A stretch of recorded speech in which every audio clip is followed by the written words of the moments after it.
kasama ang Radyo Patrol, muling tumulak itong mga elemento ng Special Operations Platoon ng 7th Battalion ng Philippine Marines upang ipagpatuloy ang combat patrol operation dito sa isang bahagi ng tipo-tipo.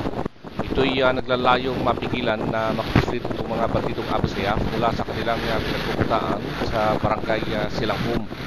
Katatapos lamang bumuhos itong malakas na pagulan kaya't maputik itong mga lugar na aming dinadaanan. Ang lugar na ito ay may ilang kilometro lamang mula sa barangay Inanta sa Albarca kung saan nagkaroon ng bakbakan noong ika-10 ng Hulyo na nauwi sa pagkakapugod sa ulo ng 10 sundalong ng Philippine Marines. Samantala mahigit ding isang oras tumagal itong putukan na naganap dito sa bahagi ng or boundary ng tipo-tipo at Ungkaya Pukan kahapon. Alas 4:45 nang magpanagpo itong mga elemento ng 8th Battalion kasama ang 3rd Special Forces Battalion ng Philippine Army at itong mga Abu Sayyaf sa barangay Silangpum boundary nga ng tipo-tipo.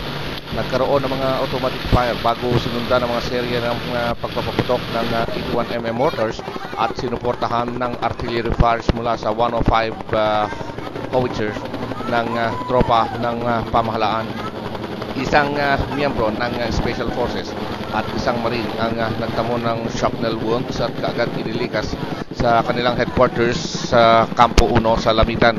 Dalawang fighter planes din ang kasalukuyang umiikot at isang UE helicopter dito sa lugar na aking kinalalagyan.